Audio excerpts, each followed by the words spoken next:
Hey people, here's your governor with a message for you, and you should listen to it because it happened to me. But discrimination isn't always that obvious. Sometimes more subtle, but in many ways more insidious. An institutionalized discrimination that's hidden behind a smiling face. It is Tuesday, January 11, 2011. I'm at the home of Mr. Curtis. He is a person. Hey, you there? Come in. Okay. Yeah, this is the whistleblower, the federal whistleblower. Okay. At the New York skyline. Go ahead. Bang! That's what I'm talking about. Woo! Whoa, whoa, whoa. We getting deep here. What's this? Oh, just you know. Whoa! Part of history. Whoa! Part of history. Part of history. You go ahead, brother. You go ahead. Sad, but it's part of history. Part of history. So this is the big Watusi Mandingo mixed super field Negro. Yes. All right. Well, you know, I put that whole skit together, and I finally see what it's supposed. That's what I'm talking about. One of your veterans drew that. Yeah. Yeah. One brother from Haiti did this. Yes. Outstanding. Nice place. Well, we can see you're not one of the impoverished, downtrodden, who's like one of these guys right here. Oh no. See? No. That's Martin Luther King. That's Malcolm X. Elijah Muhammad, Frederick Douglass, all right here. And then this brother right here is what? Bang! Got the chains on his brain when these guys do not. Those guys are out there, and this guy is not. And that slave castle's door is busted and the key's right there. And he still ain't walking away from that. Scared to leave. Damn! Scared to leave. And that's my guy right here. That's my guy right here, Malcolm X. That's him right here. Well, let me see what else we got here. But, oh my, this is the one! Yeah. That's the one you were asking me about. If that story was true about it, yes, that's it. That's what you had given me a copy of this, and I took it to the congressman's office. Yes. And you met with Ida Smith. I was there. I was an eyewitness. Bang, we're going to have to send it to Mr. Juan Cuba at the White House. Sure.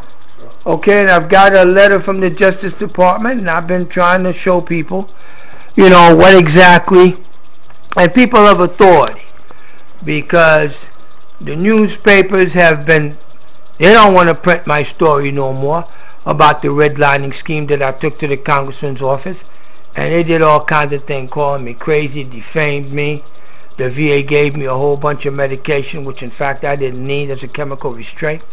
So I got to do what I got to do. But I did speak to Mr. Juan Cuba. And it's time for me to now. And the last time I spoke to him was about getting those books to him. Okay. And now those books have disappeared at the congressman's office. Wow. So we actually send him this. But what I wanted to do right now was if you could please take me back to what happened, for you have taken these pictures, hold this for me, of this HANGMAN'S noose. That was when, this was found, it was in the locker room at the VA. The Veterans Administration what? St. Albans, New York. St. Albans, New York, Veterans Administration motor pool locker room? Yes, correct. Okay, and how long was this hanging there? I don't know. I walked in January 25th, 2008, and I saw it. But that was January 25th, 2008, and that's when you first saw that. Correct. And it stayed there for how long? No, they took it down immediately after that. After the police were notified. Oh, so you called the police after that? There was a police report? Yes, correct. The police never called the press on this? No. When you took it to the congressman's office, did they call the press? What happened when you went to Ida M. Smith after I turned you over to her? She spoke to me a few times about it, but nothing amounted out of it. I didn't get any feedback. I didn't get any change. And they told me that the federal government says it's legal to hang them. They said it's not. Ida Smith told you, said that the federal government said it's legal to put a hangman's noose. They said that they're not illegal, but a noose is not against the law by the federal government. But a swastika is considered a felony hate crime, where a noose is not considered a hate crime. And Ida M. Smith told you this? Yeah, in the discussion, she was like there was nothing she could do about it. Because okay. And are you aware that she ever contacted anybody at the Veterans Administration? I believe she spoke to the union. Outside of that, I don't think it went much. And then what happened to you? Nothing. They offered to transfer me to Brooklyn, Manhattan, or Staten Island. In other words, get you out of the St. Albans VA. Yes. Did they talk to you about who put that there? Did anybody ever ask you who put that hangman's noose in the locker room at the Brooklyn VA? I mean at the St. Albans VA on January 25th, 2008? No. No. Do you know who did it? I don't know who did it, but I know whose coat rack it was hung on. I found it was hanging on one of my coworkers. What was the name of the person's coat rack it was hanging on? Yes. Frank Castellano. Frank Castellano. Correct. What happened to Mr. Frank Castellano after you reported this? Actually, he got a promotion from work leader to supervisor, and they wanted me to work under him after that. And when I told them that they were adding insult to injury, they asked me, they told me when I told them I didn't want to work under his supervision after the incident, yes, they told me that they can transfer me to Brooklyn, Staten Island, or Manhattan, which I refused to go because I like St. Albans. I've been there 20 years, and I feel that I should not be transferred. Now, were there other instances with Mr. Castellano or other Caucasian gentlemen at the Brooklyn VA Hospital motor pool that would lead you to think that there is an embedded racist environment in that motor pool?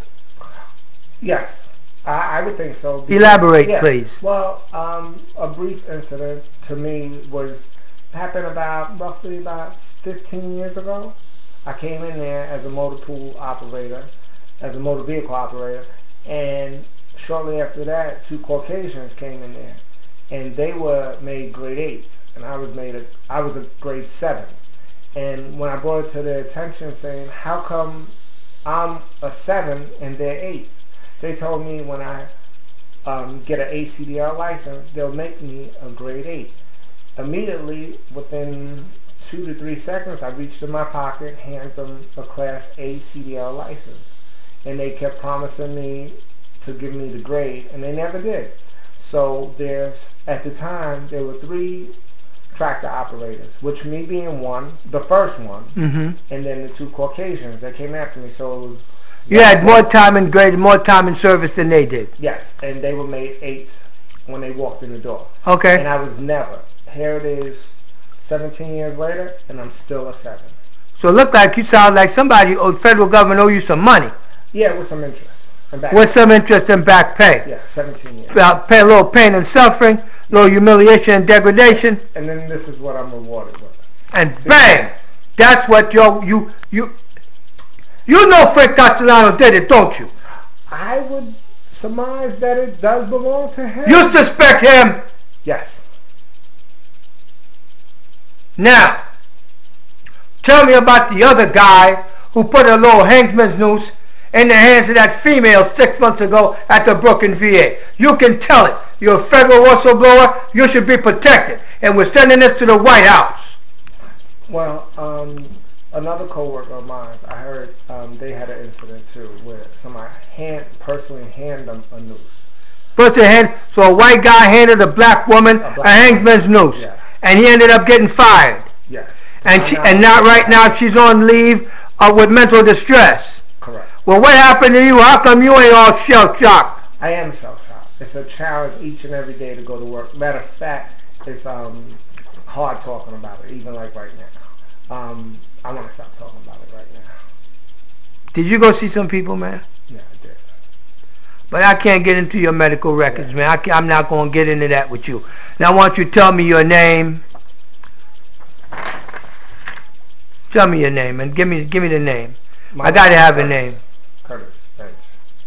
Curtis? Thanks. You work at the Brooklyn VA? St. Albans. St. Albans VA? Correct. And you've been there 20 years? 22 years and 8 22 years in April. Yes. And you're a whistleblower. Correct. Are you afraid something's going to happen to you? Yeah, I am. On a day-to-day basis, just going to work with the atmosphere and just all of the stuff that goes on and transpires. Oh, don't talk to him. He's a troublemaker. And so they've been slandering your name. Correct. You've been profiled. Correct. As a troublemaker. For standing up for my rights of not wanting to see a noose in a federal facility. And you went to your congressman's office and they blew what?